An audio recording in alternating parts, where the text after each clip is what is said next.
Hello, everybody. Robert, could you move it to slide 2?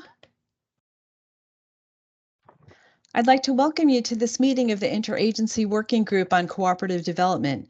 On behalf of the Secretary of Agriculture, Rural Business Cooperative Service Administrator Karama Neal, Deputy Administrator Mark Brodzinski, and Assistant Deputy Administrator Andrew Jermelowitz, and co-op programs as well. I'm so happy to welcome so many of our federal and private sector partners and to describe the reason for gathering today. My name's Megan Moriarty, and I'm with USDA Cooperative Programs. I'll be your moderator for this meeting. Please note that this will be a recorded meeting.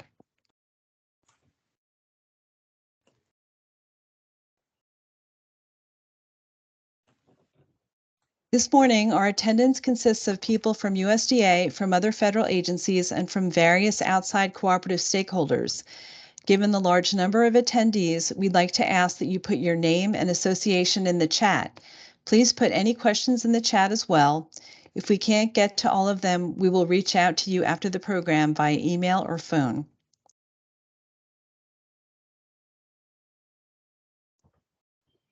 The 2014 Farm Bill authorized the Secretary of Agriculture to chair this interagency working group to ensure coordination on cooperative development among federal agencies and private sector organizations. We're honored to have such an important role in supporting cooperative development. This working group serves as a forum where government agencies and cooperative stakeholders can talk about current issues facing cooperative businesses.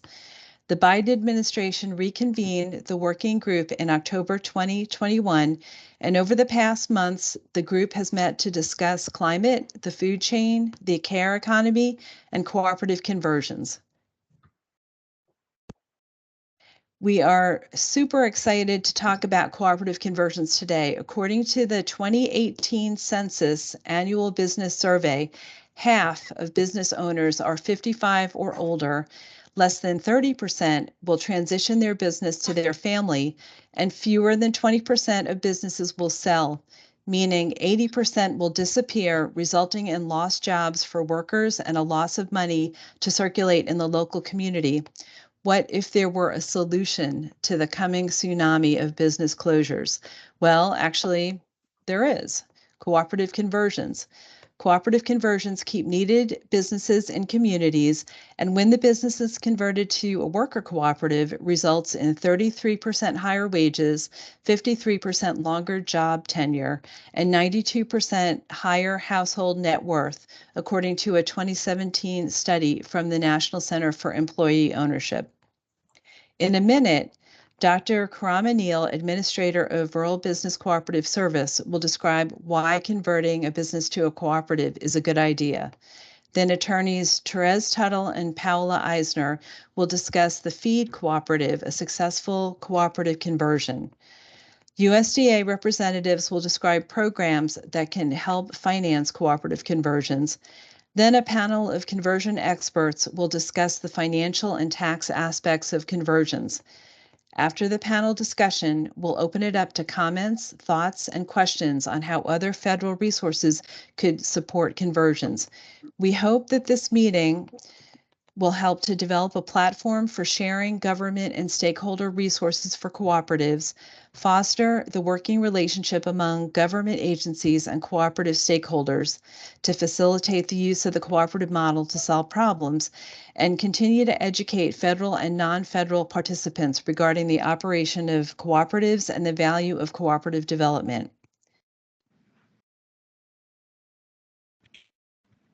So now it's my pleasure to introduce the USDA Rural Business Cooperative Service Administrator, Dr. Karama Neal. Thank you so much. I really appreciate that, Megan. And thanks to all of you for being here, for attending this interagency meeting, and for your interest in cooperatives, and particularly in cooperative conversions.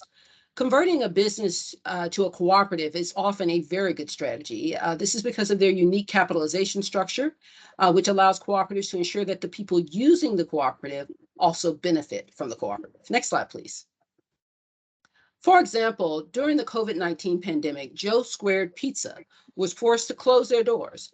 But 9 months later, the employees reopened the restaurant as a worker cooperative. And Joe Squared was not the only business to orchestrate a cooperative turnaround. Conversions happened in a number of sectors and industries and are still helping to keep restaurants, lumber mills, food processing facilities, solar installation facilities, landscaping, agriculture, and consulting firms all in business. The COVID-19 pandemic accelerated the so-called silver tsunami of retirements of baby boomer business owners. These conversions were not confined to worker cooperatives. Consumers converted necessary community businesses like groceries and childcare facilities, and cooperatives of producers organized to purchase shuttered processing facilities so that they would have a local concern to add value to their products. Examples of this type of cooperative include meat processing facilities. Some communities used the cooperative form of business to try to take control of their industry when it was abandoned by investor businesses. We witnessed this phenomenon in the upper Midwest with paper mills. COVID-19 provided an impetus for people to pool their limited resources to save livelihoods and important businesses. But cooperative development is not limited to times of crisis. In addition, business conversions to cooperatives are also a good idea because cooperatives can provide means for workers to accumulate wealth, ensure that small businesses do not disappear or get acquired by large corporations, put governance of a business in the hands of the people who work there, foster the development of business and interpersonal skills as well as local capacity, narrow the income gap between the highest paid individuals in the business and the lower paid individuals, keep money in the local community, and provide a succession plan for exiting business owners. So how do co-ops do all that? Cooperatives are unique in that the member patrons of the cooperative own, finance, use, and democratically control the cooperative. No other business type builds in all of these features. Members purchase membership stock, which generally confers 1 vote per member. Members build a board that is comprised entirely or almost entirely of members. While cooperatives allow investment by members or non-members, preferred stock confers limited or no voting rights. Patronage is paid to a member from net earnings of the cooperative based on the amount of business that member does with the cooperative. It is not paid on the basis of the amount of stock owned in the company. Members benefit from cooperatives because they retain member primacy through state law limitations on preferred stock returns. This subordination of capital provides a disincentive for outside over the cooperative. Next slide, please. The diagram on this slide describes cooperative equity. Members provide capital to the cooperative by buying their voting membership interest, preferred stock, and when the cooperative retains some of its net income, non-members may also be able to provide preferred stock, but preferred stock has limited or no voting rights. At least 20% of the cooperative's net income is customarily paid to members in cash, with the remainder held as patronage refunds. These refunds stay in the cooperative to provide for operating costs. If the cooperative has enough capital, the cooperative's board of directors may decide to redeem a portion of the retained patronage refunds to the members. Many cooperatives also keep part of their income as unallocated reserves in case they experience an operating loss. The tax implications of all of these actions are described in the diagram and are further explained by the linked publications. As I mentioned previously, although cooperatives can issue preferred stock to non-members, few states permit the preferred stock's owners to vote on cooperative issues, except perhaps on mergers, acquisitions, or dissolutions. Additionally, returns on preferred stock are often limited. Typical corporations allow investors significant control over their investment, but the safeguards that assure that cooperative members benefit from the co-op make it hard for them to attract equity capital. As a result, cooperatives use debt financing or other creative strategies for equity financing. The panel coming up will describe the financing options available through USDA rural development to finance cooperatives and cooperative conversions. And later, we'll have a panel of cooperative finance experts to explain additional methods for financing conversions. And now, Megan, I'll return it back to you. Thank you so much, Dr. Neal. Now I'd like to introduce you to Cooperative Programs Debbie Roush and Robbie Fauser-Fink, who will describe rural business cooperative service programs that could apply in a cooperative conversion.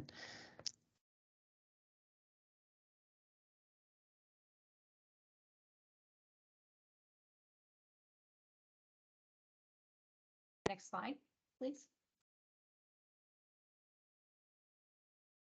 Okay.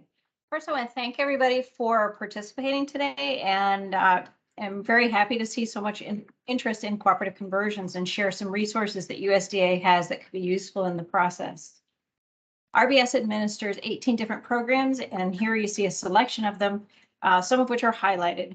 The ones outlined in a red box are the ones that are particularly useful to cooperative conversions, either directly or through technical assistance provided by others that are awarded funding. Here you see a sampling of those programs and the funding that they've received through the fiscal year to date, and the number of projects. So as you can see, there's a fair amount of funding going towards cooperatives or going towards resources that cooperatives can use. And as some of you may be aware, the federal fiscal year is not quite done, so these numbers are going to change a little bit as we get closer towards the end of the year. Some of the awards have not been made yet. So I want to jump right into the Business and Industry Guaranteed Loan Program. This is designed to work in conjunction with This is designed to work in conjunction with lenders. An eligible lender is a state or federally chartered lender. It could be credit unions or lenders from the Farm Credit System. There's some non-traditional lenders that have also been approved to use the BNI Guaranteed Loan Program, and for that you need to check with the national office staff to make sure that possibly that lender has been approved. The loan guarantee is put in place to increase access to commercial capital in rural communities, and it's open to all types of business structures as far as being eligible to different types of borrowers. The restriction is that because we're rural development, the project itself needs to be in a rural community. The funds can be used to purchase or develop real estate, purchase equipment, anything that you would need to transfer business from one owner to another. One of the key features that I think is particularly useful in this discussion is that the BNI loan guarantee program can be used to purchase cooperative stock. So an individual could borrow money, have a loan guarantee on that, and then put the funds from that loan in as their equity contribution to a cooperative. So they can bring equity into the cooperative using the BNI guarantee loan program, and then the cooperative itself can be a borrower of that very same program. The loan terms are negotiated between the lender and the borrower. We basically stay out of that. The maximum loan amount is $24 million, and the maximum term is 40 years. So that gives you kind of the outside parameters of where that could be. The guarantees for this year have been 80%. That, and along with the fees, are announced every year in the Federal Register at the beginning of the federal year. And then new this year is the Food Supply Chain Guaranteed Loan Program. Next slide, please. And that is designed basically because funds were made available in response to challenges that businesses and producers faced as a result of the pandemic. And the purpose is to expand the food system infrastructure, making it more resilient, creating better market opportunities for businesses that are involved in the food supply chain. Next slide. The resulting program came as the Food Supply Chain Guaranteed Loan Program, and it looks very much like the Business and Industry Guaranteed Loan Program. The key there is that it's for businesses that are involved in manufacturing, storing, transporting, wholesaling, or distributing food, or businesses that have an existing contractual agreement to another entity engaged in these types of businesses. The difference with the key difference between this program and the BNI Guarantee Loan Program is the guarantee percentage is higher if the loan interest rate is fixed. If it's not, then it mirrors the BNI guarantee program. But the key for this is because we want to ensure that it's that the funds are used to strengthen the U.S. food supply system and want to make that as accessible as possible. There is no guarantee fee and no annual renewal fee. So if this is an area of business that you're looking at getting into, this might be a better option than the straight BNI guarantee. Next slide. The next thing we wanted to talk about was the Rural Cooperative Development Grant. Now, this doesn't directly impact businesses as far as the funding goes, but it does supply funding for centers that provide technical assistance to groups that are interested in becoming a cooperative or becoming a mutually owned business. Wanted to give you a view of where the centers were across the U.S. There are 3 centers here that do serve the entire U.S. and they're located in the map where their home office is. If you'll notice the link at the bottom of the slide, that will take you to the USDA website or the Co-op Services website. And this Excel spreadsheet is there along with all the contact information from all of the RCDG centers and links to their sites and then their specialties. So to give you a little bit of a feel for what they do, the types of things that they do. And with that, I'm going to turn it over to Robbie. Hello, as Deb said, I'm Robbie Fauser-Fink and the newest member to the Cooperative Services Branch, and happy Friday to everyone. Our goal today is to give you a very brief overview of some programs that may be able to provide assistance to businesses looking towards cooperative conversions. There'll be a lot of terms and government lingo, but my key takeaway every time I present is try and tell everyone if you just remember to send us an email about your project or give us a call because you heard something that sounded like it might be of assistance that could assist you or someone that you serve, we have accomplished a win for cooperatives. I plan to let you know who the applicant could be for the program and what entity may benefit. If we use the term rural for rural business cooperative service, that means populations under 50,000, and we'll be using the 2020 census numbers starting of our new fiscal year, October 1st. Also in our presentation, when you get it via email, if you see wording underlined, that's the link to that information, program, etc. And this is the first program, is the Rural Economic Development Loan and Grant. This would allow the applicant to be a utility, and this recipient could be a rural business that is in the utilities service area. Think of it as a commercial loan, but the utility is the lender. You can contact us or your local USDA Rural Development Office for a listing of these utility lenders that are approved. The maximum loan at this time is 1.5 million, but there is discussion about this amount increasing, which don't quote me on this, but should occur October 1st as well. The Rural Business Development Grant, an applicant could be a municipality, nonprofit, including rural cooperatives, federally recognized tribes, and institutions of higher learning like colleges. There are 2 arms to this grant. One is a community development project where the applicant might need a workforce analysis or a feasibility study. And the other arm is where the project has to assist a small rural business. Could be a for-profit or nonprofit.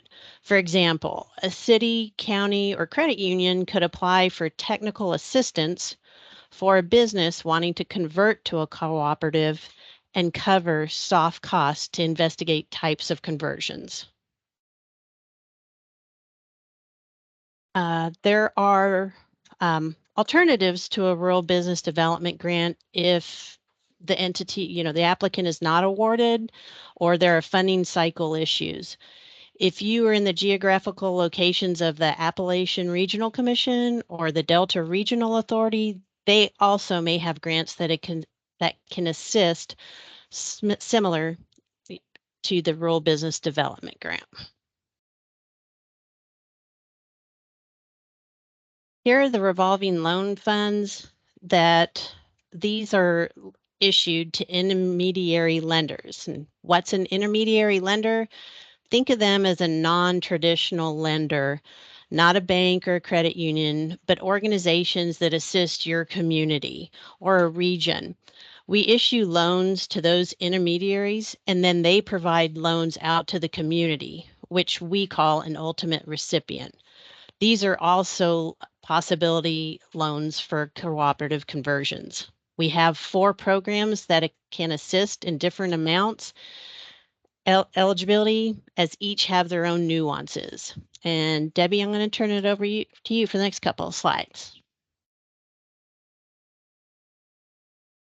Okay, just want to give you a little bit of feel for what cooperative services does.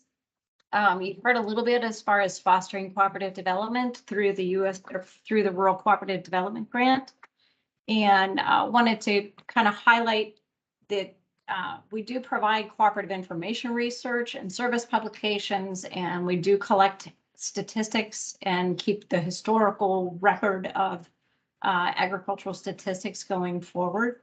Those go back to the early 1900s. And then one of the other things that's relatively new that Cooperative Services has been doing is describing the legal and economic environment the cooperatives are in. Next slide. So this will kind of, we've put this in here so that you would have links to some of the basic co-op information. The Co-ops 101 circular is in there, and then the Co-op Essentials, which gives you the roles, responsibilities, and some of the structure, just some nuts and bolts of how to start a cooperative if you're working with folks that aren't familiar with that business model. That's one avenue to get them up and running really quickly. And then there's the federal statutes.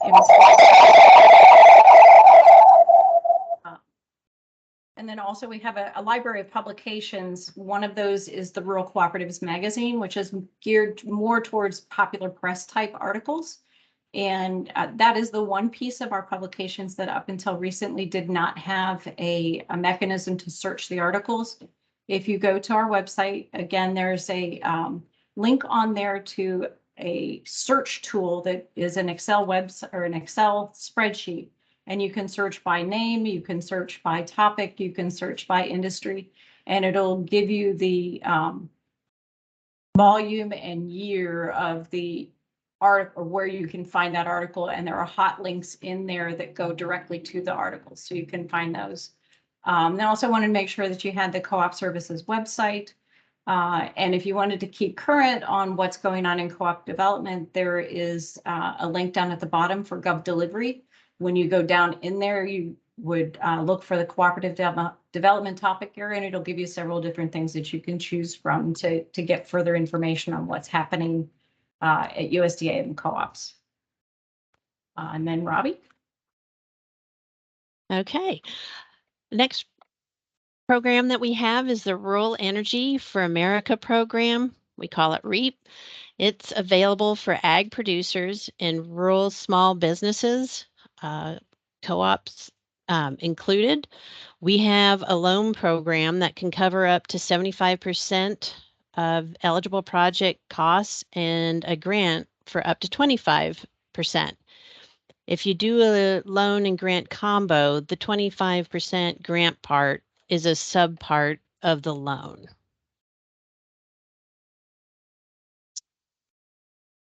And REAP projects can include energy efficiency that show historical use and renewable energy. Things for energy efficiency could be lighting, HVAC, and renewable would be solar arrays, wind turbines. And there's, as you can, if you can see the slide, there's lots of other items that could be possibilities. A part of the application for REAP is an energy assessment or audit, and we have a grant for governments, federally recognized tribes, institutions of higher learning, and rural electric cooperatives that can apply for the energy audit and Renewable Energy Development Assistance Grant. The REAP applicant could use one of these recipients of the grant and then only pay 25% of the cost of the energy assessment or audit, and then the grant pays 75%, the other 75%. Here's some tips for submitting a better application on the PowerPoint, but I just wanted to let you know, to talk to us or your local contact, walk through the project you're wanting to accomplish, and we'll see what may be the best fit for you. Start working on your your System for Award Management, which we call SAM, registration. This has been taking entities 1 to 2 months or longer. So just wanting to make sure you get that started sooner rather than later. And you can always start registration now in case you may apply for later. Also, we have links in the PowerPoint to sign up or register for updates.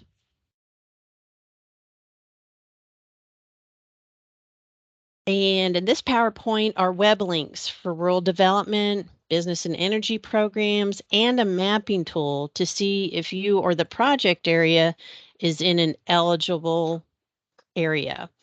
Most importantly, a link to office contacts typically take you to the state director's information, which is handy, but also make sure that you speak with a person in the state that is either administering or managing the specific program that you are looking for, because they can help you walk through that application as the cooperative service branch could do as well. And okay. Was thinking there's a next slide, but I was incorrect. So Megan, I'll turn it over to you. I included that information, I think, at the end or in another section, but no problem. Thank you, Robbie. Thank you, Debbie. Now I'm going to introduce my friends Therese Tuttle and Paola Eisner with the Tuttle Law Group, who will discuss their successful cooperative conversion of a specialty food distribution company from private ownership to a multi-stakeholder cooperative. Therese and Paola.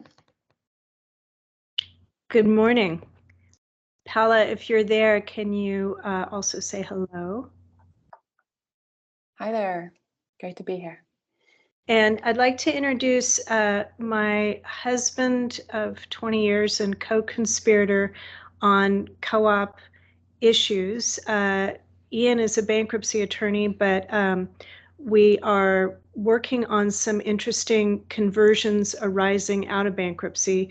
And he and I have worked on a number of larger co-op bankruptcies in the past, Tri-Valley Growers bankruptcy in California in 2000, and San Francisco Yellow Cab bankruptcy. Neither of those resulted in conversions, but now we are working on 2 smaller projects that we hope will result in conversions through a bankruptcy. But right now, we're going to talk about conversion that was not related to a bankruptcy, that was actually part of project equity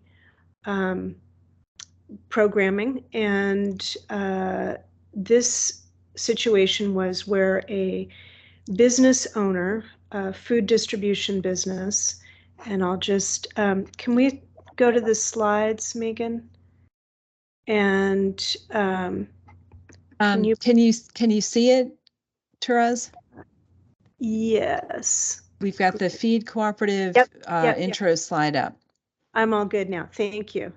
If you could, so the little map there indicates the location of the various producers that were supplying a distributor who was in turn supplying high-end restaurants and food cafeterias for Google and other big corporations in San Francisco and the Bay Area generally. So the idea was that the owner wanted to convert this to a co-op and turn it over basically to the employees of the distribution center who worked in a warehouse, collecting all of the produce from smaller farmers, reassembling it into discrete units that were then delivered by truck into San Francisco to the restaurants. So Project Equity and California Center for Co-op Development worked extensively before Tuttle Law Group was brought in to work out the details of how the conversion might take place. You could go to the next slide. So once they'd come together, they came to us to work out the legal details.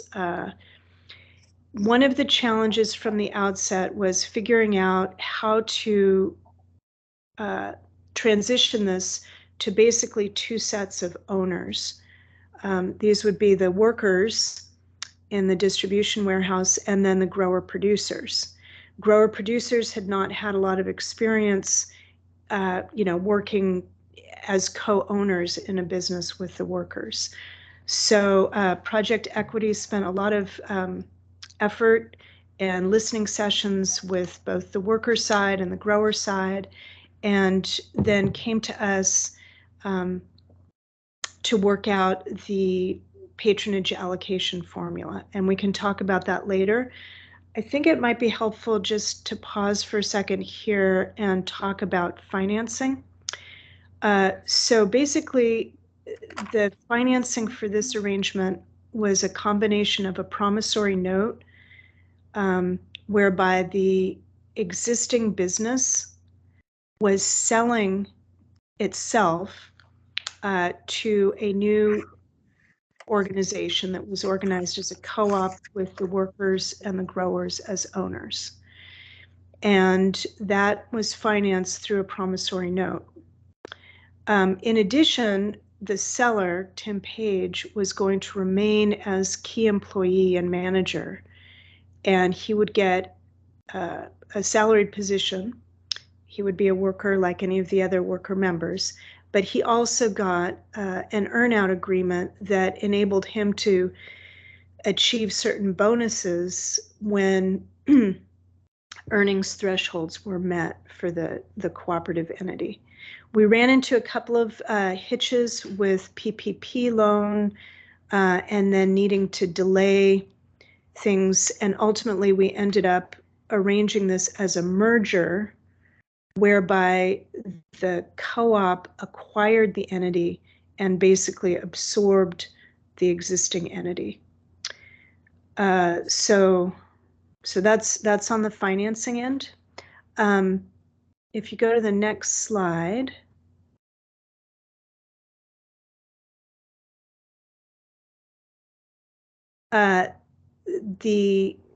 I just want to touch on, obviously sub-T taxation was an important consideration that we wanted to achieve.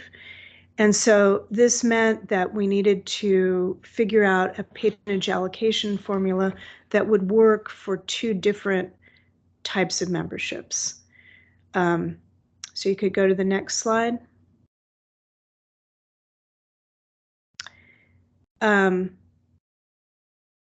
So essentially, to qualify sub-T, patronage, which would be the net proceeds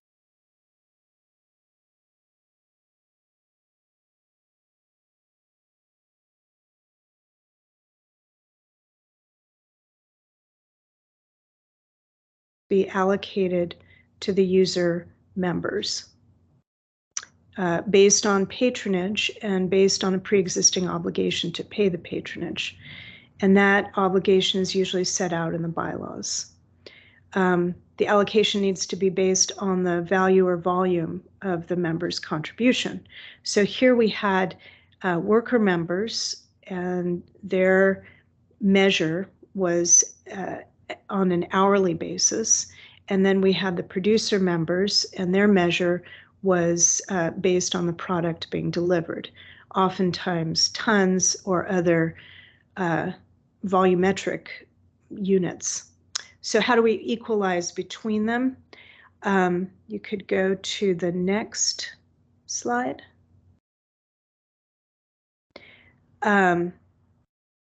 Okay, I basically just said this.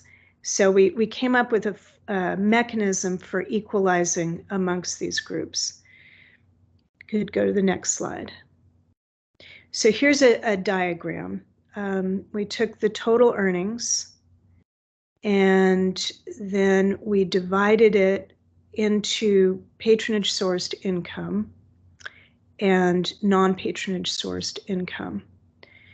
So the non-patronage source income clearly needs to be taxed at the corporate level, and that then gets allocated to retained earnings and then payment of dividends on preferred shares.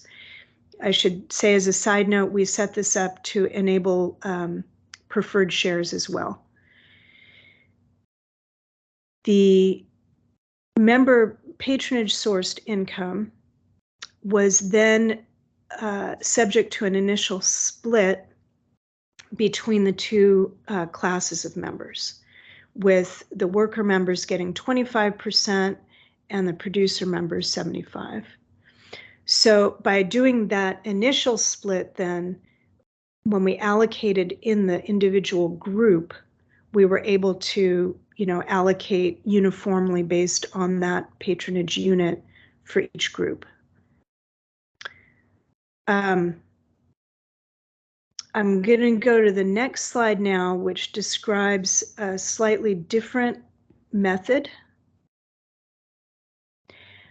This is a different co-op, and I just insert this because we have been looking at a more complicated platform co-op where there are actually 4 potential diverse patronage allocation units.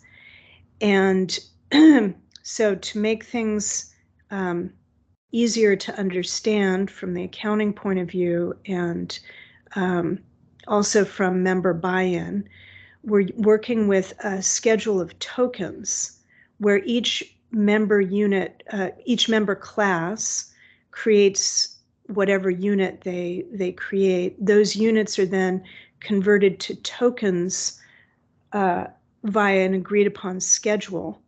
And then the entire patronage source net proceeds are allocated according to those units or tokens. And then, of course, the non-patronage sourced income is dealt with as on the previous. So I'll stop there. I just want, Paula, was there anything that I've missed or that you think I should add? I just want to highlight Megan's comment. Thank you, Therese. Explaining subchapter T taxation for anyone who isn't aware of the benefits that co-ops can access. I'm just going to, Megan, do you want to read it out instead of me reading it out for you? Paula, go right ahead.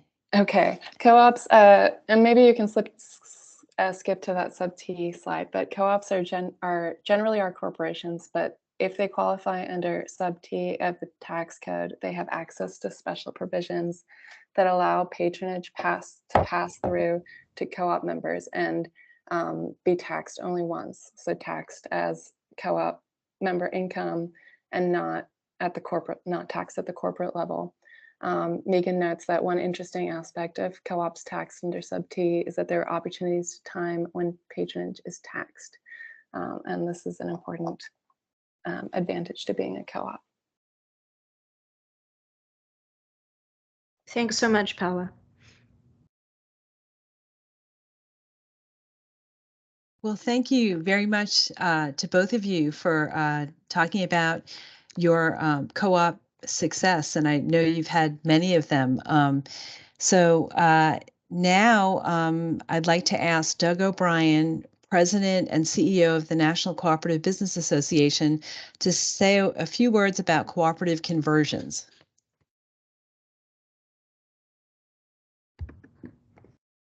Megan, thank you. Thank you so much. And I will be very brief.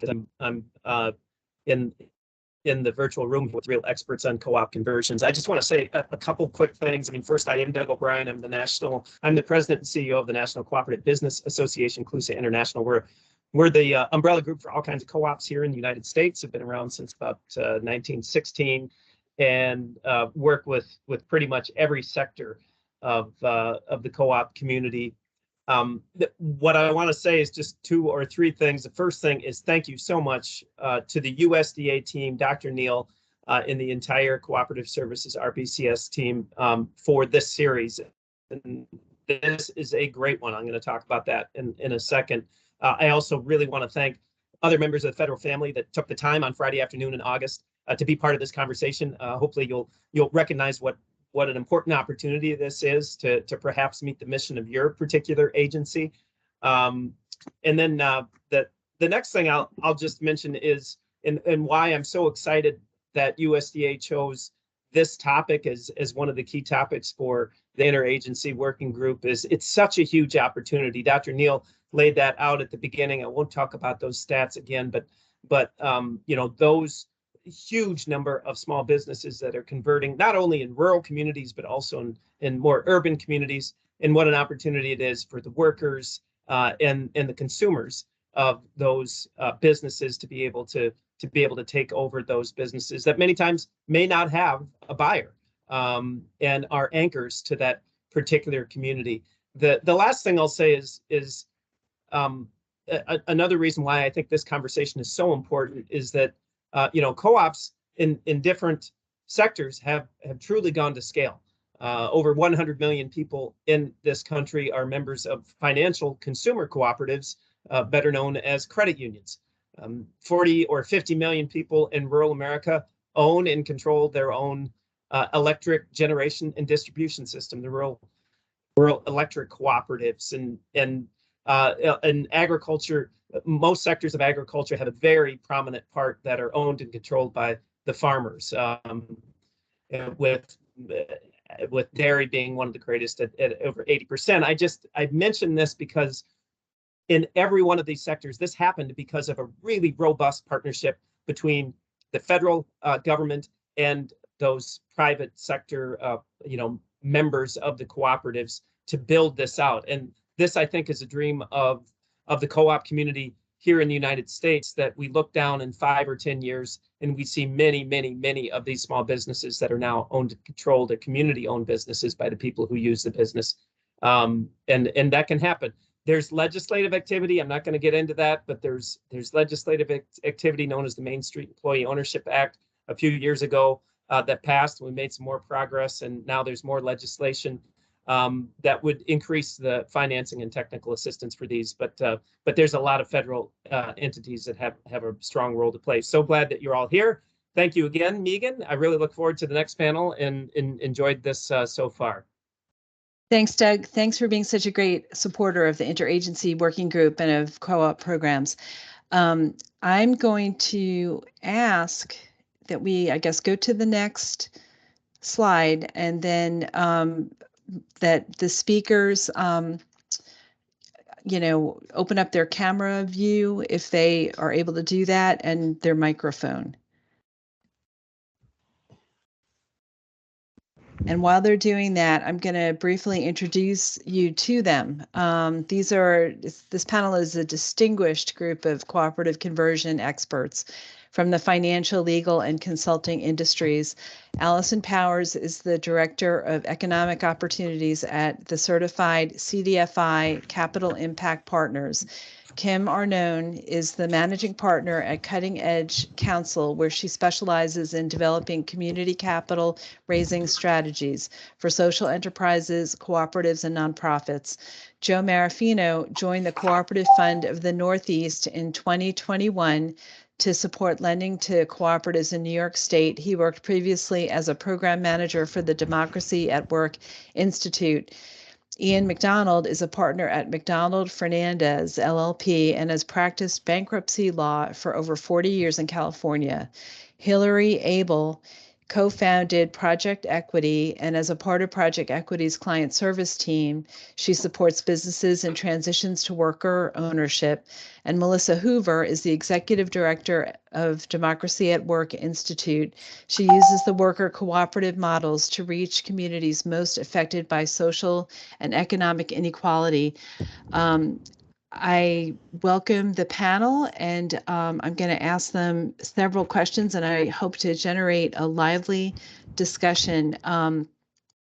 So for this first question, I'm going to ask for raised hands from the panel, and I'm not sure how that's going to work.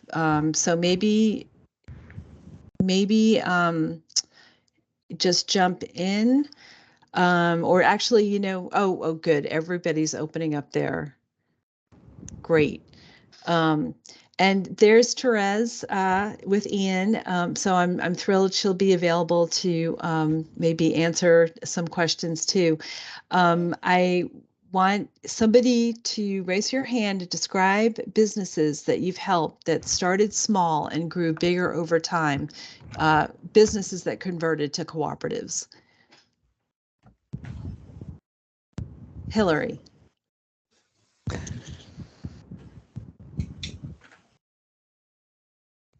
Hillary, you're going to need to unmute. Yeah. Megan, is my sound okay? It's perfect. Okay, great. Good afternoon, everybody. Again, I'm also delighted that USDA is hosting and the Interagency Working Group are hosting this conversation about co-op conversions. And I'm very excited to share about a rural business that we helped become a worker cooperative. It's called California Solar Electric in Grass Valley, California. And they were about 15 employees, a local solar business very much focused on their local community, homeowners. Actually, they were supported and partnered with their local food cooperative and do a lot of commercial solar installation with community organizations in Grass Valley. As I said, they had 15 employees when we started working with them. We worked with the selling owner and transition team on and off for a few years. They needed to take a break from the conversion process because they were growing so quickly and couldn't manage it all at the same time. They finished their conversion in 2019, and they now have about 40 employees and continue to be a very cutting edge solar business in their community and also as part of the broader network of independent solar design and installation businesses known as Amicus Solar Cooperative. So that's a purchasing cooperative of independently owned solar businesses. So we're very proud of the impact of Cal Solar, and they've raised wages and really increased job quality since they became a cooperative as well. Thanks so much, Hillary. I was wondering actually if Joe Marafino, if you have a conversion story that you'd want to share. Sure. Well, you mentioned growing small to big, so I thought I would start with one that kind of goes deeper back in our history, which is the story of Equal Exchange. I can talk about some conversions, more recent conversions later, but Equal Exchange is a fair trade coffee importer and banana importer and chocolate importer. They started in 1986. At that time, our fund was mostly focusing on grocery co-ops, consumer-owned grocery co-ops. It was 3 people. And they wanted about $40,000 to get some green coffee beans that were in Nicaragua, in another country. And you can imagine this is sort of the lender's nightmare, is that the collateral is perishable. It is in another country, is an industry that we were unfamiliar with, and there were no personal guarantees, offered for this. So, but Cooperative Fund of the Northeast at that time, called Cooperative Fund of New England, made this initial loan to them for $40,000. Flash forward 35 years, they've grown to be, last I heard, something about 125 employees. Their annual revenue is $70 million a year. They have staff all over the country. While they still have a legacy borrowing relationship with CFNE, they actually are investors in us at this point. They put more money in than they borrow out of us at this point. So they've become really an important player in the fair trade movement, and they have acquired other companies and helped them become democratic, as well as supporting cooperatives throughout Central America, coffee cooperatives in the producer cooperative sphere. So. We still try to make those kind of some of those high risk early loans to cooperatives that are getting off the ground in different industries, but they're certainly sort of the poster child of one that had a big vision and has sustained it for decades and grown and become an important player throughout the country.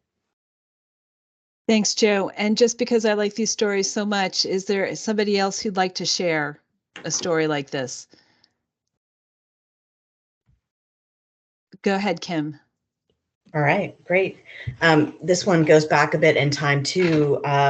My firm about 12 years ago helped Real Pickles, who is a Greenwood, Massachusetts natural food business, to convert from a sole proprietorship to worker ownership. This was interesting in that it was that financing was done through a direct public offering investment membership shares to its community of supporters. And so now they've been operating for 20 plus years, and they've grown to, I think, 11 or 12 member worker owners, and have been going strong. They raised $500,000 in 2 months in their direct public offering, and this was over a decade ago. So it was a nice success story about community wanting to keep local food production and ownership local focused, and to build wealth with the workers who contribute to that business. That's fabulous, Kim. I'm going to move to my next question, which is, how do you learn about businesses that need your help? How do you develop a pipeline so that you can rescue these businesses that would otherwise cease to exist? And I'm going to give this question first to Melissa. Melissa, could you unmute yourself? Yeah, can you hear me okay? Yes. Okay, I'll talk at the macro level, I think sort of field wide, and then I think Hillary can speak much more to the sort of the way an organization might build and manage a pipeline.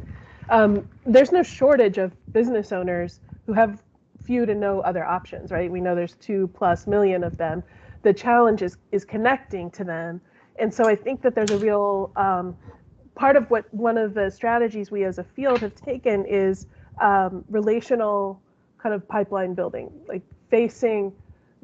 reaching out to those organizations and service providers who are business owner facing. So that's lawyers, accountants, business brokers, small business development centers, anybody who's working with small businesses. There's a decent percentage of those small businesses whose owners are facing retirement, and they may not even know about this option to share it. So that's sort of the low-hanging fruit, is to be able to do some education with those organizations so that they can even raise it as an option. We know right now we have some data from the Workers to Owners Collaborative, which is the national organization, the national formation of about 40 organizations now working on cooperative conversions.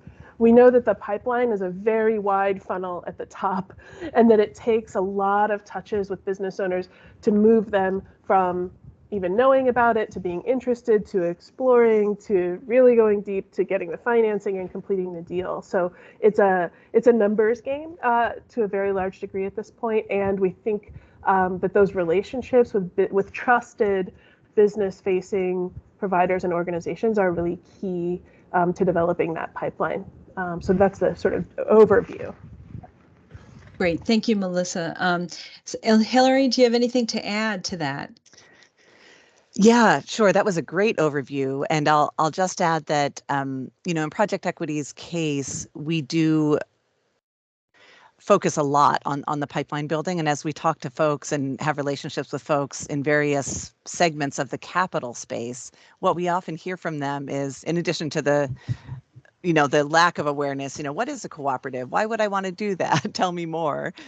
We often get folks who say, oh, we love cooperatives, we love employee ownership, but where is the pipeline? So we do a lot of work to build that pipeline. And a piece of that work is communications, storytelling, and media. So we have done data studies to dramatize and really concretize the silver tsunami at a national level, but also when we partner with local governments and other kind of local organizations, we'll do similar data studies in their region. And what we find across probably a dozen of those data studies that we've done is that legacy businesses that are 20 years older or more make up about 20% in many communities. It's the similarity is amazing across these various studies. About 20% of the total number of businesses in those communities. They employ close to half of the, or I'm sorry, no, it's about a third. They employ about a third of the workforce. So their employment impact is significantly more than their kind of, percentage of the business community. And they generate between 50 and 60% of business revenue in those communities. So we do a lot of awareness raising and education and media about the importance of these older businesses and the validity and importance of cooperative conversions and other forms of broad-based employee ownership like ESOPs and employee ownership trusts. So we do a lot of that stuff. We tell a lot of stories, as we know people are moved by stories as well as data. And then Melissa spoke to the relational pipeline building. We do a lot of that with any form of what we call business connectors, business facing folks. We do partner with SBDCs. We've had a hard time initially partnering with business brokers, but now that our field as a whole has grown and there's a bit more awareness of both the need and the opportunity for co-op conversions and other forms of employee ownership conversions, we're starting to get a little bit more traction with business brokers. And there is a growing field of exit planning because those baby boomers are actually turning the age of 75 at the rate of 10,000 people per day. So the exit planning industry is growing, and we're working more with groups like the Exit Planning Institute. And then finally, referrals really are critical. So we do, really appreciate it, and a significant number of our client base do come from referrals.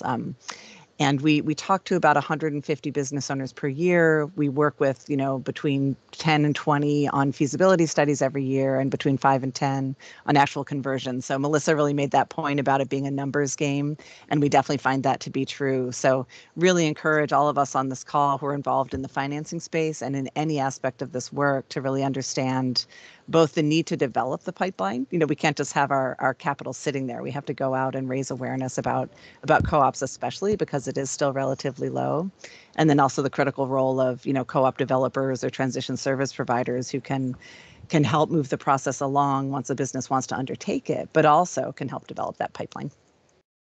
One thing I might want to add to that, sorry if I for just a second. So we talk a lot about, Hillary, something you said reminded me, we talk a lot about legacy businesses and retiring business owners, but actually we know from the data that that's not, I don't even think it's the preponderance of conversions. There's a huge wave of startups or kind of maturing businesses that are looking at expanding ownership as a growth strategy. And I think we should be paying attention to that, and lenders should be paying attention to that. Conversions of early stage businesses that want to convert in order to mature and grow their market and grow their workforce, because there's a real advantage to being a cooperative. So just want to put in a plug for that. It's not all legacy businesses. In fact, it might not even be mostly legacy businesses. That's great. Thank you to both of you. I'm going to move on to the next question, which I'm going to give to Allison. Can you describe how a cooperative's unique characteristics result in a stable business with good prospects for long-term survival? Sure. Well, I'll say from the lending perspective, I think one of the things that gives us great solace when we're doing a co-op conversion deal is that the ecosystem really has a robust collaboration, especially around technical assistance. And as a lender, that is really something we look for to mitigate risk and really makes us feel more comfortable with the deal, both at the time of conversion and also ongoing kind of into the future. So when the business runs into the inevitable bumps in the road, that they will have some sort of support and kind of be healthy moving on to the future. And I think that's one thing that this group of lenders and technical assistance providers really brings to the table, is that sort of collaboration, whether that's on the capital stack, different lenders, bringing different types of capital to the deal, or whether that's on technical assistance, that we all speak to each other. We have also, beyond the external business development that Melissa and Hillary were just talking about, there's also an internal referral system. So we all are very invested in these deals getting done and being sustainable. And then the one other thing I'll add is that, I think we saw during the pandemic, co-ops' ability to adapt. And I'm going to, crib from some of the findings of the U.S. Federation of Worker Co-ops that during the time of crisis, they were able to, whether that was moving to a virtual platform, or it meant giving more flexibility to workers, or increasing production, or maybe closing down their brick and mortar operations and pivoting their business model, that we really see, because of the democratic ownership model, the ability to change, adapt, grow even in times of great crisis, and also prioritize their workers and those quality jobs. That's great, Allison. You had mentioned the role of technical assistance. Could you elaborate a little bit more about that? Sure. So usually, when by the time a co-op conversion gets to the financing stage, they'll oftentimes have been working with another organization for months, or sometimes even years. So, working with the owner, sometimes working with a group of workers that will become owners, and really trying to figure out, how to structure the deal, what are the offering prices. And, as lenders, we really need to understand what are the inherent risks, whether that's, the owner has all the relationships, or, whether it's the business model, or whether it's the operational functions, and the technical assistance providers can really help mitigate some of those risks, work through some of those issues, and come up with a plan for sustainability.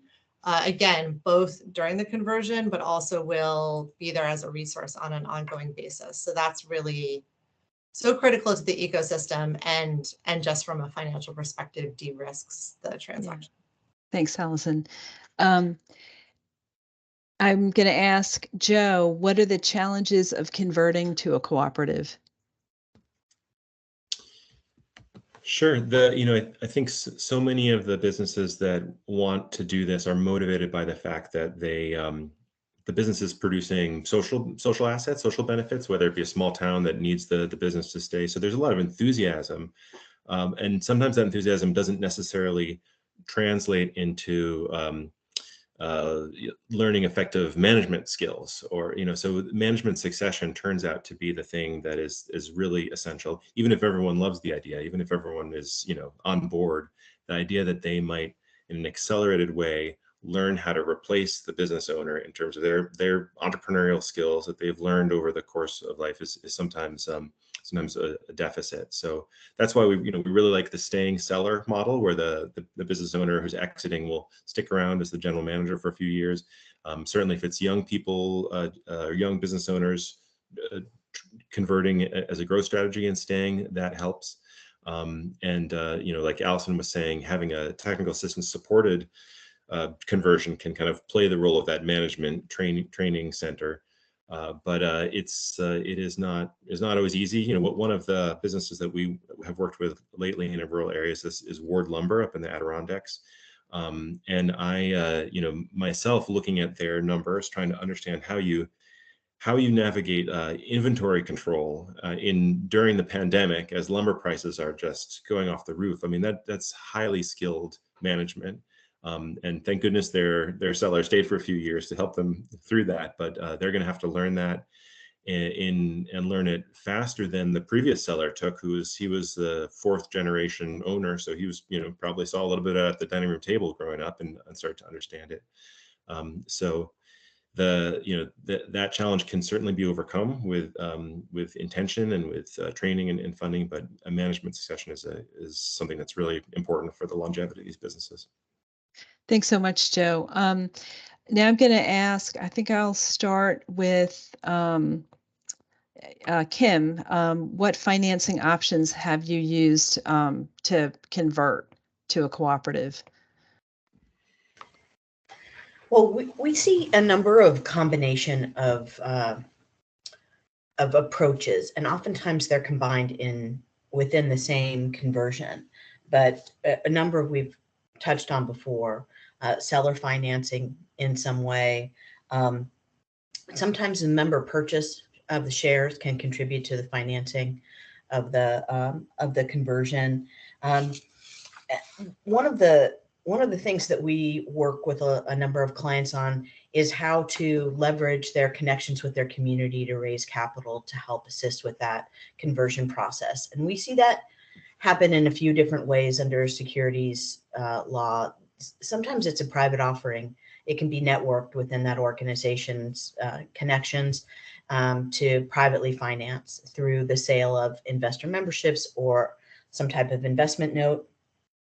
The other options that we see that are more broad, like the Real Pickles example that I mentioned before, are types of public offerings that can accept both accredited and non-accredited investors, as they tend that combined group tend to be the focus of either consumer or supporters of the organization, and those types of offerings typically allow for a broader participation.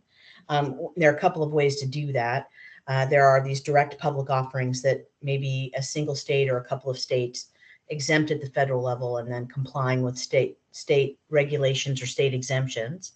Many states have an exemption you can use, so the securities lift isn't as heavy of a burden or cost for the conversion.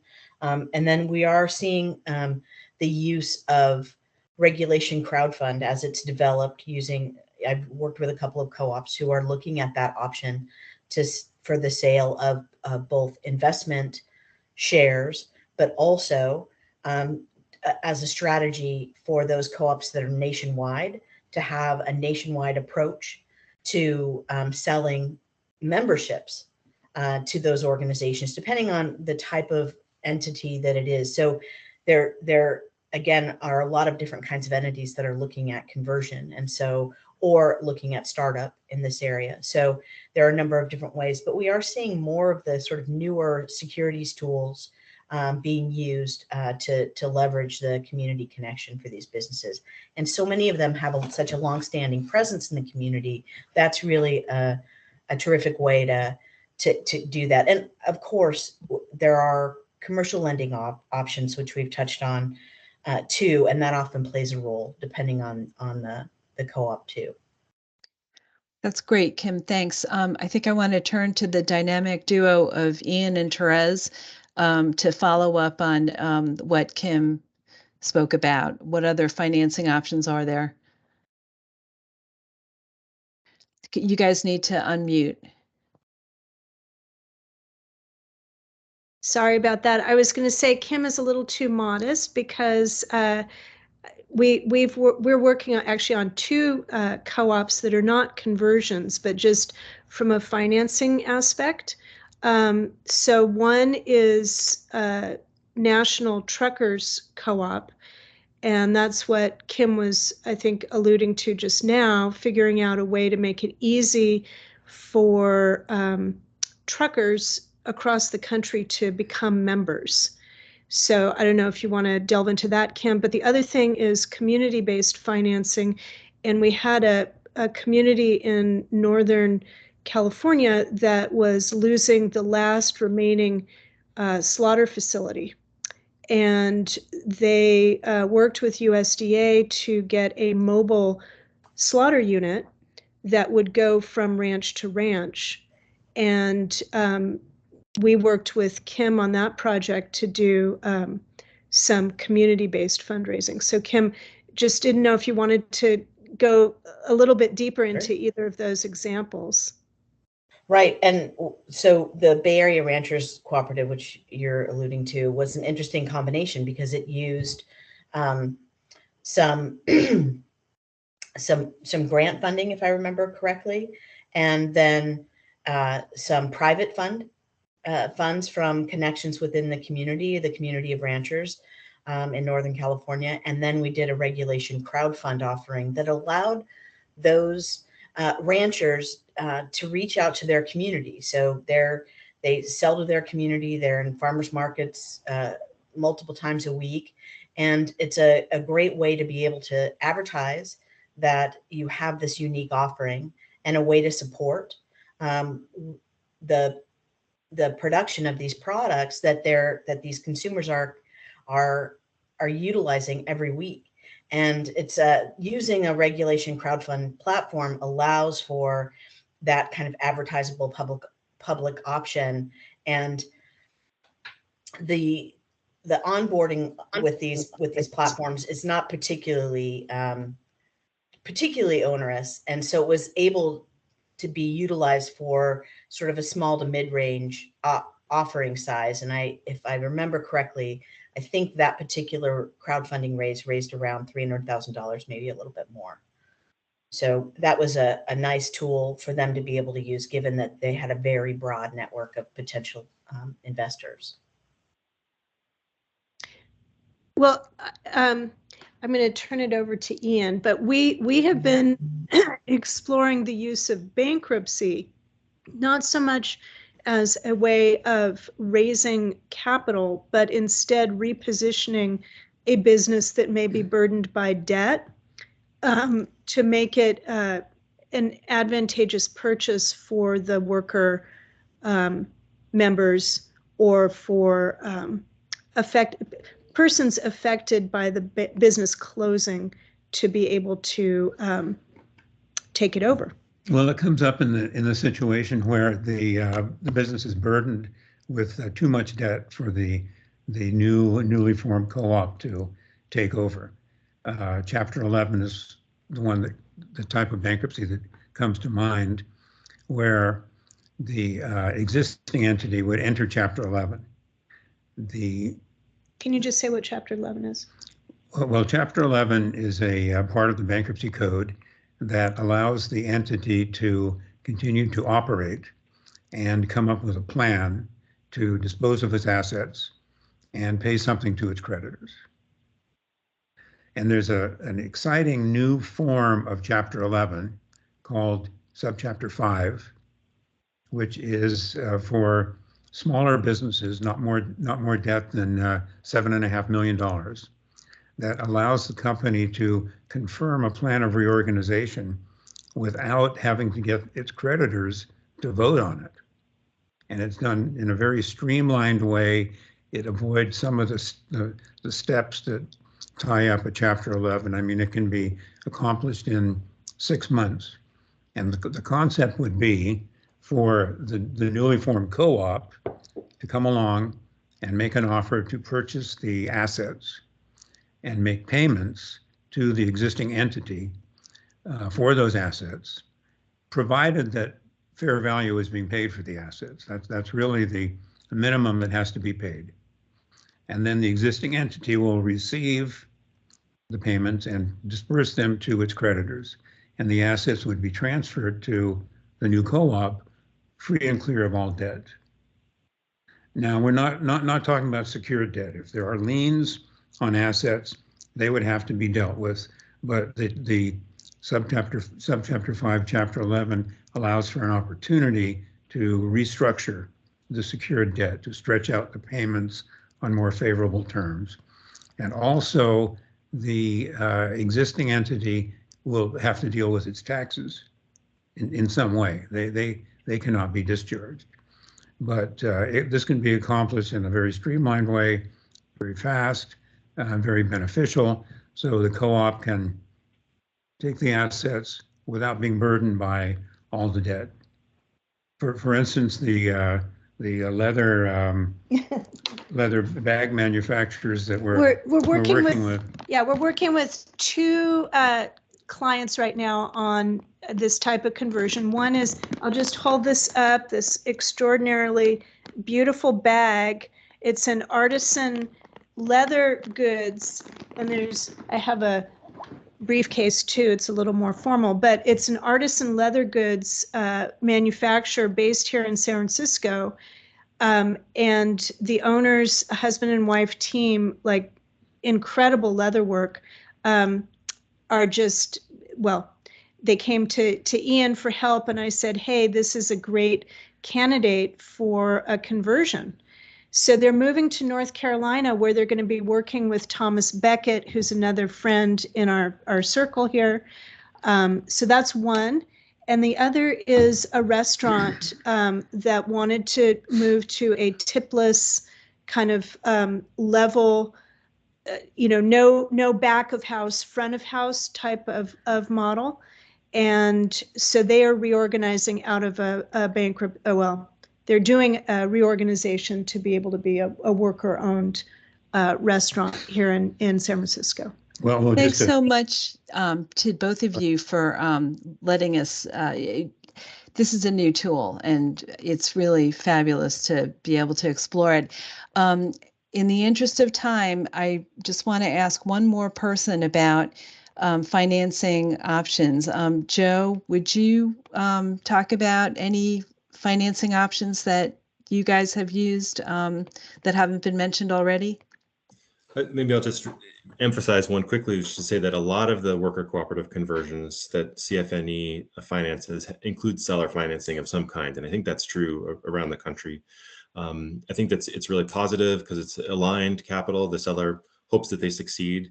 What it also means kind of on the flip side is that it tends to limit the deals to friendly sellers. And that's not the whole market. There's many sellers who would not be interested in continuing on as general manager or financing it or having a future relationship. So one of the things that I see in crowdfunding arena and in other preferred shares, et cetera, is the possibility to substitute for that friendly seller financing to help leverage loans from CFNE and other lenders. I think probably on average it's like a third of the selling price is often financed by the seller if you average many deals.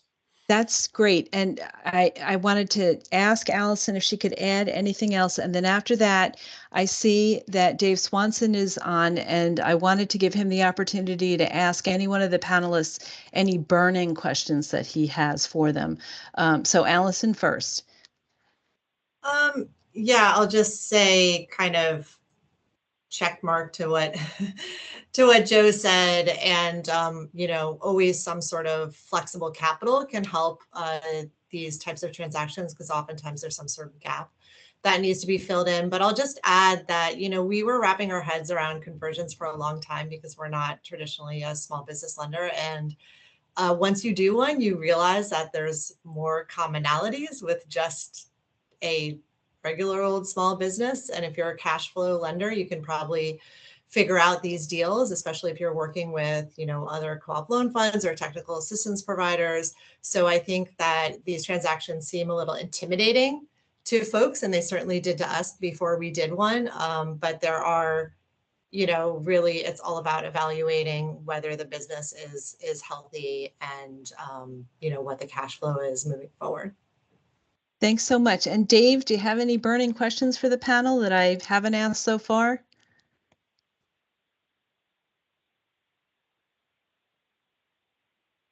Dave, can you unmute yourself? Thank you, Megan. Just one thing I'd like to mention.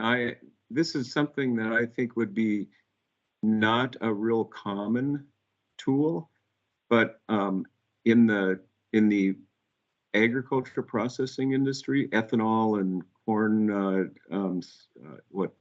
making corn sweetener out of corn and some of those things, where there was a lot of co-ops formed where the farmers put in the money or all of the money, and then and this is something that might be worth thinking about if you're talking about starting up a business that has, or buying one that has an intensive capital need, but have a joint venture between a partnership or an LLC between a co-op that owns a percentage and and investors, who own a percentage. Then they would be just investors. And I think that's a model that can work. Especially, one of the things that keeps co-ops from forming is getting capital. But it's not 100% perfect because it creates a little bit of conflict in governance, and especially if the investor wants to have a significant role on the board or in decision making. Well, thanks, Dave. I want to do a quick round of what you need from the federal government, but I'm actually going to start with R.L. Condra if he's still on. Could you tell what you need from the federal government, R.L.? Yes, I work for the National Cooperative Bank, and we saw the report from the Small Business Administration a few years ago to Congress on co-op conversions. And the reading, our understanding is that in SBA's vision, that the seller of a business to the members of the co-op, let me back up. The sellers of the business will require a fully guarantee that the borrower's loan. So in my mind, that's like me selling my house to a buyer and having to fully guarantee that that buyer will continue to make payments and be good on the loan. Is that how SBA views co-op conversions at this point? Is there any clarification on that requirement? I'm not sure who is here from SBA, but maybe they'll drop some clarification in the chat, or maybe that's something that could be followed up on later on. So I'm going to move now to Allison. What would you need from the federal government?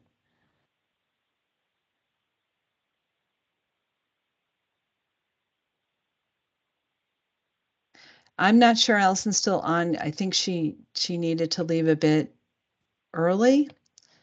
So we'll give her a chance to jump on. Okay. So Kim, would you like to, do you have something that you would want the federal government to do to advance cooperative conversions? This may be a bit legal wonky, but it would be really great if there was some clarity at the federal level that might make the offering of co-op memberships exempt from securities laws at the federal and state levels. Right now, the hodgepodge of how securities are treated, just the membership securities, if that membership is trying to offer them broadly to new consumer worker members, it's very onerous and it's prohibitive in many situations. So that's not really, I think, that the purpose of this group, but that's my dream legislative change. Now that's Kim, that's an interesting idea. There is I don't know if this really helps much, but there was the old Foreman case back in the 1970s that involved a sale of shares for a housing co-op in Manhattan that failed. And lots of people lost a lot of money. They were buying shares for several $1,000s in the 70s. And they sued for securities fraud, for violating securities laws. And the Supreme Court said a membership in a co-op is not a security for federal law purposes. And there's some, in some circumstances that can be a tool. Yes, I agree, but I don't think the states quite treat it that way. And because about a third of them do, maybe even 40% have a similar rule for co-ops, but many of them don't. That's right. Right, and having to check each time is onerous. Also, a case law is subject to the facts of that case. Having legislation, specific statute would be a lot more helpful. But I don't want to get us too off onto a tangent, Megan. Sorry. So we're getting close to the end of our time, and I can just keep going, so we can just keep going. But I would like to give, I don't know, I think Karama is no longer on. Perhaps Andy Jamalowitz would like to sort of do the wrap up and farewell for those who have to leave at 2:30, and the rest of us can just continue the conversation. No, thanks, Megan. I just wanted to give everybody a big thank you. This is the fourth in our series of these webinars for the Interagency Working Group. I think I've big kudos to Megan and others for putting this together. I've been on all 4 of them. It's amazing. I love seeing all the federal partners here, as well as all of you stakeholders and people. A little bit overwhelmed with the expertise and knowledge here. So know that we're doing the best we can, and we are here as for your federal partner in rural development. We are committed to the cooperative services. We're a small but mighty group. But I do think ongoing engagement like this through the interagency working group is going to really be beneficial for us. I think we're taking notes and we're looking on this. I go back to the comment there by Mr. Condra on the issue with SBA. We've opened up conversations directly with SBA, and that is one thing I think we can do from the federal side is kind of push that, and we can elevate to, some of our appointees who are in different positions that, we can create that awareness, and that these are the issues, or these are the constraints or obstacles for co-ops to move. So again, from my perspective, I've just been happy to sit back here and absorb. But I just want to really thank you all for your interest and commitment and support for co-ops and for cooperative services. Thanks so much, Andy. So anybody who wants to stay on and continue the conversation, we have time. Any more questions? What do you need from the federal government? What can we do?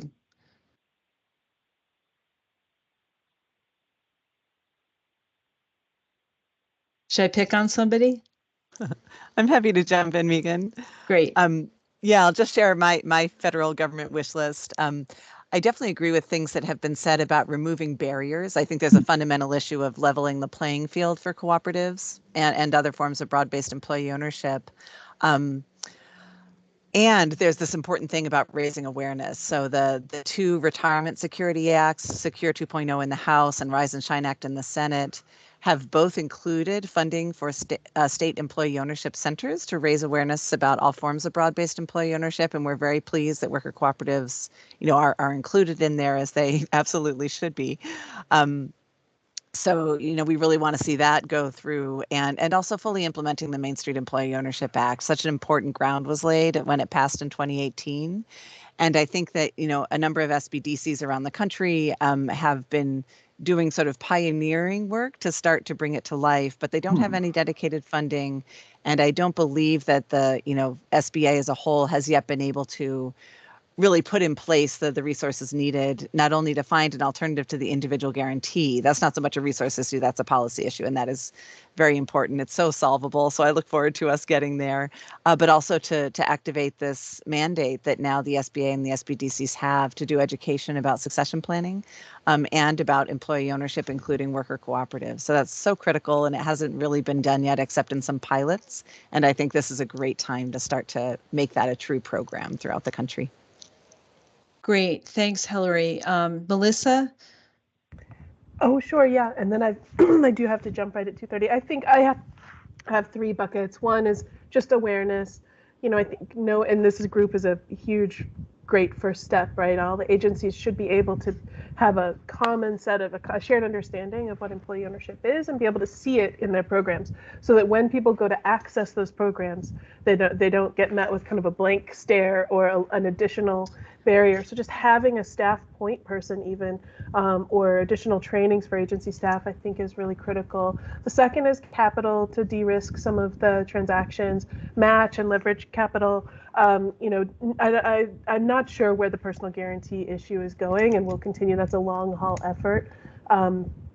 To not require cooperatives to meet those personal guarantees. But I think in the meantime, there's all kinds of capital pools that can help. There are a ton of capital providers out there for conversions. They're eager to do deals. What they need is some sort of capital pools that help them take some additional risks that have clear social benefits. And then third, I think Leslie really spoke to this in her comment, grant funds for technical assistance and training for that management succession that Joe talked about being so critical. And that's not just technical assistance. You can use workforce development funds for training. There's rural development funds. There's, I'm not sure about the SBA funding, but I think if we think about training worker owners as workforce development work, really, upskilling for management, it's a sort of a new frame that we can understand those grant funds within, and ideally matching grant to capital, because it really does, it helps to guarantee that investment. And I've got to jump. I'm really sorry. Thank you. Thank you, Melissa. Thanks so much. Therese, would you like to speak next? Sure. I was just wondering about the, I'm working with UC Berkeley on a electric co-op type of entity in a lower income neighborhood. And we've run into all kinds of barriers because electric co-ops, first of all, we can't form one in California in PG&E territory. That's one problem. But beyond that, getting access to funding, which is limited to rural areas. And so in the interest of creating urban resiliency, against blackouts in California with the wildfires and so on, we've had real problems with PG&E and PG&E's bankruptcy. So community-based solar systems organized on a cooperative basis would be a fantastic tool, especially in lower income neighborhoods, which are disproportionately affected. And so we can't get any of those funds that are designated for rural electrification or those types of utility projects because we're in an urban setting. So just wondering if there could be any flexibility around that type of funding. Thanks. Debbie or Andy, do you have an answer to that, or Robbie? I don't have a good answer. This is Debbie. My suggestion would be to get in contact with your GFR, your general field representative for RUS, and they would be more familiar with what options are available, in their area. So they may know of some smaller municipal funding or some state funding that might be able to do something similar to that. Yeah, and I would just second that. I think we're probably got our hands tied on a couple programs like REAP and everything where it does restrict us to operating in a rural area. But I would think or hope that, at least from a technical assistance point, that with our sister agency over here, Rural Utility Service, that we could, at least connect. I mean, there's a lot of information, a lot of expertise on the co-op model, obviously, and in the electric portion. I would also think that, and maybe that's something we can dive into too, is just like looking at, we're partnering a lot with DOE.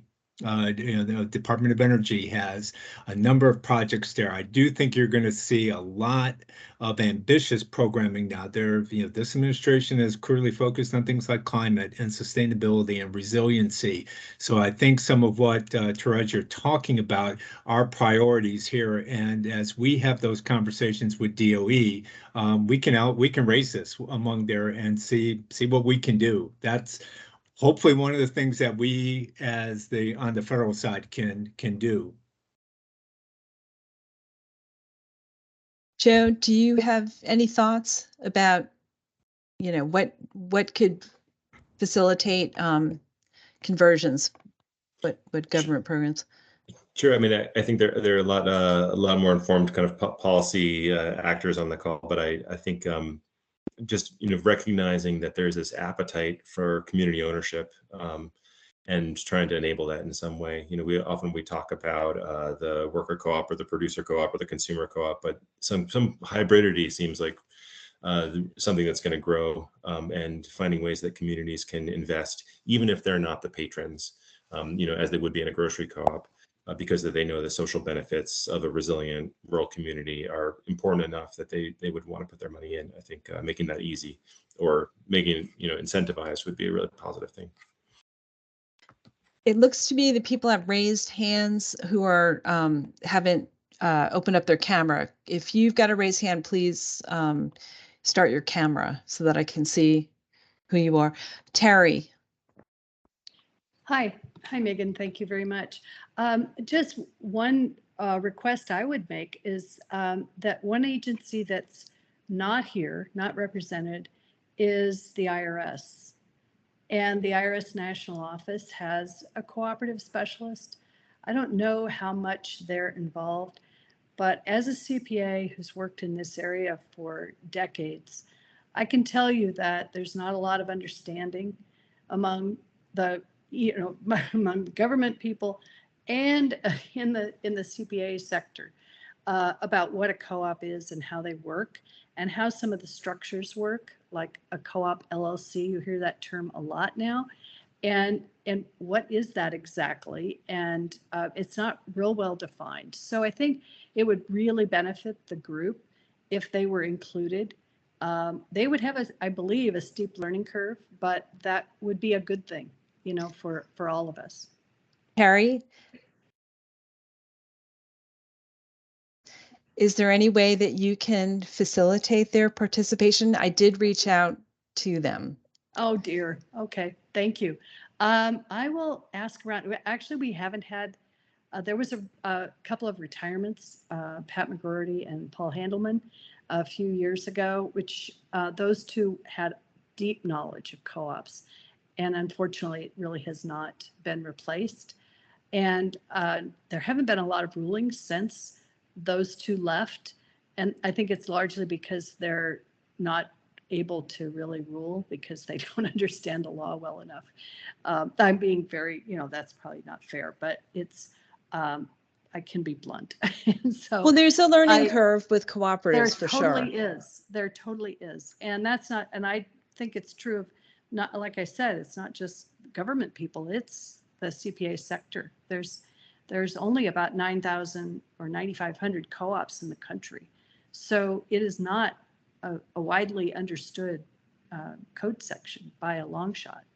And there's a real lack of knowledge in the CPA sector, which I do my best to try to help, but it's like, it's really difficult. Yeah. So, and that, I think that limits some of these conversions because you get up against a CPA and they need help. The new company needs help. I agree. And that company says, my CPA says, I don't understand this structure. I can't help you. And they can't find anyone else. And that, yeah, and I think of those of us, I'm sorry, Terry, I think those of us who work with companies on conversions have, for many years been referring, someone to a single person in Wisconsin who is now retired. So I agree. I think as a field, as a cooperative field, we need to do a lot to educate CPAs, and we're hoping to help with that in the years ahead. Well, what was fantastic was the TFAC conference in San Antonio had several sections. Joe did a work co-op section, and Therese and Paola did a conversion section. So just great work. And Terry was involved with that too, yeah. of course. Well, yeah, and Rebecca. Yeah, Rebecca was there and works for a fairly large CPA firm, that's where you have to get them involved. But then you also have to figure out how you're going to pay them too. So it becomes a really difficult issue. Yeah. So. Sorry. Becky's with Clifton Larson Allen, and she's been quite helpful with some projects that we've gotten involved with. So just great people out there. We just need to, build capacity in the legal area, the accounting, just across the board. It's a capacity building issue. I see that Kate has her hand raised. Yes, thank you. First, thank you as always for all of the hard work that your team does and for hosting this today. I wanted to, in terms of your question on what the federal government can do, wanted to first reiterate all of the comments around particularly the challenges at SBA accessing capital, technical assistance, and education awareness. I think the one area that maybe hasn't gotten as significant of a touch point today that I would encourage in the conversion space as well is around housing. I think the Department of Housing housing and urban development also kind of lacks that institutional understanding of cooperatives, and thinking of, maybe those mom and pop small multifamily housing units, are those well positioned to be converted into cooperatives as well? And then kind of on a related note, I think where the federal government may be well positioned to help is around where there are cooperatives, helping those co-ops maybe use co-ops in other forms. So for example, where farmer co-ops and their workforce maybe lacks affordable housing, where can limited equity housing cooperatives play a role there? And, really where people are familiar with co-ops, introducing the kind of different sectors to them, where they're already kind of like ripe for it, are the two kind of suggestions that I wanted to offer. Thank you. Great, Kate. Thank you so much. Who else? Just go ahead and jump right in.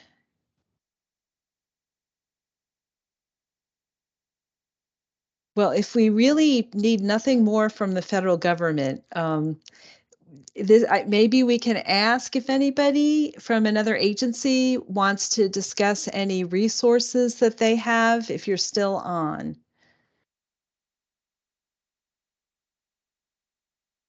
Looks like we probably don't have too many people still on, except for all of us who got really excited about co-op conversions, and have the time to stay on. So I want to really, really thank everybody. I think this was a good conversation. I'm looking forward to our next one. And with that, I wish you a happy Friday. And thanks so much to everybody. Thank you, everyone. Thanks, USDA. Yeah, thanks all. It's a great conversation. I appreciate the invitation.